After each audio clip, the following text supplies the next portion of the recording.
जनमत में आपका स्वागत है दोस्तों। कल योगी जी ने अयोध्या से एक बात कही 5 दिसंबर को कि अयोध्या, संभल और बांग्लादेश के में जो डिस्टरबेंस पैदा करने वाले लोग हैं, इनका डीएनए एक है। बाबर से उन्होंने जोड़ने की कोशिश किया और जिसे समाजवादी पार्टी ने जाने अनजाने में जो लपक लिया, जो अखिलेश यादव को जो मेरा टाइटल है कि इतनी मिर्ची क्यों लग रही है।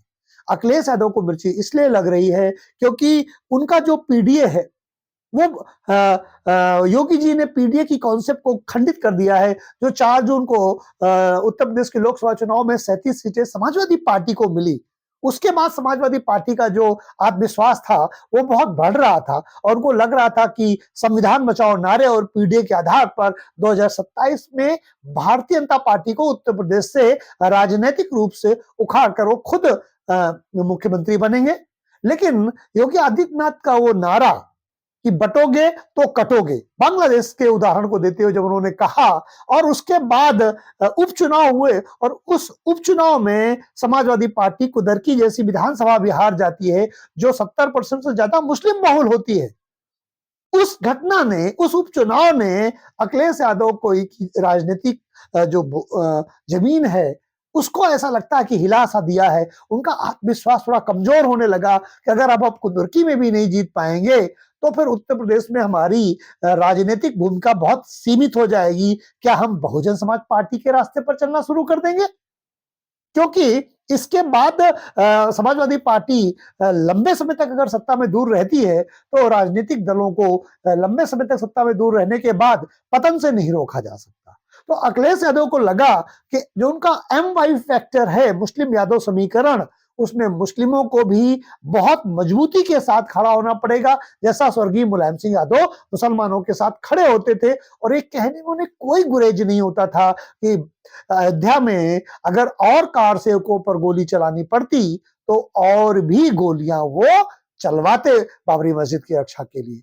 वो ऑन करते थे कि मुल्ला मुलायम उनको कहा जाए, जिससे कि मुसलमानों का मत उन्हें बड़ी मात्रा में प्राप्त हो। अखिलेश यादव को लगा कि अब हमें खुलकर बगैर संकोच के मुस्लिमों के साथ खड़ा होना पड़ेगा, नहीं तो 2027 में मुख्य विपक्षी दल का भी दर्जा प्राप्त हो गया नहीं, ये भी वांदे पड़ जाएंगे, इसके लिए भी टुटके पड़ जाएंगे, इसके लिए भी लाले पड़ जाएंगे। मेरा अपना मानना है कि उपचुनाव ने यह बता दिया है, क्योंकि मैं कई समाजवादी पार्टी के नेताओं के साथ डिबेट में, टीवी डिबेट्स में था और मैंने उनसे पूछा या एंकर ने उनसे पूछा कि भाई ये जो 10 उपचुनाव हो रहे हैं इसमें अगर ये माना जाए कि 2027 का सेमीफाइनल है, जो ये जीतेगा वो 27 जीतेगा, तो समाजवादी पार्टी के नेता बिल्कुल कॉन्फिडेंस के साथ कहते थे कि हम 9 या 10 में से सारी सीटें जीतने जा रहे हैं और ये 2027 का संकेत देगा। तो 2027 का संकेत मिल गया है। हालांकि अब वो ईवीएम को दोष दें एक अलग मैटर है, जिसमें सुप्रीम कोर्ट ने उनको बहुत सारी फटकार लगाई थी, जो लोग भी एनजीओ के माध्यम से मुखौटे ओढ़ करके ईवीएम को लेकर सर्वोच्च न्यायालय गए थे। तो मेन बिंदु पर आते हैं कि अखिलेश यादव की इतनी मिर्ची क्यों लग रही है। अरे भाई, मिर्ची क्यों ना लगेगी जिसका राजनीतिक अस्तित्व खतरे में हो, जिसका वोट बैंक खतरे में हो, जो पार्टी एक्सपोज हो रही हो और जहां उनका पीडीए खंडित हो रहा हो। हिंदू अब किसी भी जात का हो, किसी भी आप चौराहे में चले जाएं, पान की दुकान में चले जाएं, बटोगे तो कटोगे के नारे ने जितनी ज्यादा यूनिटी दी है, जितना ज्यादा हिंदुओं को अपने जाति विभेद को मिटाने के लिए प्रेरित किया है, उसमें मैं खुद हूं।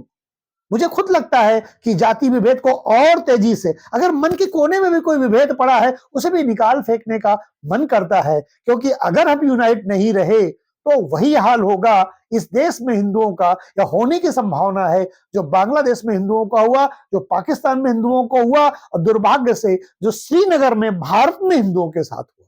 तो हमारे लिए जरूरी है कि हमारी यूनिटी बनी रहे, हमें किसी हिंसा की जरूरत नहीं है, हमें केवल यूनाइट होने की जरूरत है। यूनाइट अगर रहेंगे, केवल एक रहेंगे, तो हम नेक रहेंगे, फिर हमारा कोई नुकसान नहीं कर सकता। उसके साथ साथ जो अखिलेश यादव हैं वो संभल की हिंसा पर जिस तरह से रक्षात्मक हो रहे हैं, जिस तरह से सदन में भी संभल की हिंसा पर आतताइयों के साथ, दंगाइयों के साथ खड़े दिखते हैं, वो उनको और भी एक्सपोज कर रहा है। और योगी आदित्यनाथ जी का ये जो बयान है वो उनको जो है और परेशान कर रहा है, क्योंकि अब योगी आदित्यनाथ जी ने अखिलेश यादव के पास कोई दूसरा विकल्प नहीं रखा, या तो मुसलमानों के साथ खड़े दिखे या चुप रहेंगे तो विरोध में दिखेंगे, तो माया मिली न राम वाली कहावत हो जाएगी। अखिलेश यादव को हिंदुओं का वोट और कम मात्रा में मिलेगा, इसलिए विपक्ष अब मुसलमानों के मत पे ही अत्यधिक निर्भर है, और वो मुसलमानों के मत को प्राप्त करने के लिए किसी भी सीमा तक जाने के लिए लालायित है। और आपको जानकर आश्चर्य नहीं होना चाहिए कि राष्ट्रीय लेवल पर मुस्लिम मतों ने ये मान लिया है, या मुसलमानों ने ये मान लिया है कि कांग्रेस ही बीजेपी को हरा सकती है। तो समाजवादी पार्टी का एक डर ये भी है कि अगर योगी आदित्यनाथ इतना हमला करते हैं और वो मुसलमानों के पक्ष में खड़े हुए नहीं दिखाई देते हैं, तो निश्चित बात है कि मुस्लिम मत और बिखरेगा और वो कांग्रेस की तरफ जा सकता है। तो इसलिए अखिलेश यादव को इतनी मिर्ची लगना स्वाभाविक है, इतना बुरा लगना स्वाभाविक है, क्योंकि योगी आदित्यनाथ जी ने ऐसी नस दबाई है कि जो लोग भी छद्म पंथ निरपेक्षता के आवरण में हिंदुओं का विरोध करते थे, हिंदुओं को गाली देते थे, हिंदुओं के लिए कहते थे कि उनकी मूर्तियां निस्तेज हैं, निष्प्रभावी हैं, उनमें ताकत नहीं है। राहुल गांधी, वो लोग कहते थे कि लोग जाते हैं मंदिर तो लड़कियां छेड़ने जाते हैं। ये राहुल गांधी जैसे नेताओं के बयान है। अखिलेश यादव ने अलग अलग माध्यमों से, जैसे उनके नेता थे मौर्य जी, उनके माध्यम से प्रभु राम पर, तुलसीदास की रामायण पर हमला कराया। तो सारे लोग जो छद्म पंथ निरपेक्ष थे, उनकी पंथ निरपेक्षता का जो आवरण है वो टूट रहा है। इसीलिए मिर्चियां कुछ ज्यादा लग रही हैं और अखिलेश जी को जरूरत से ज्यादा। तो दोस्तों, आज का वीडियो में यही समाप्त करता हूं। नमस्कार।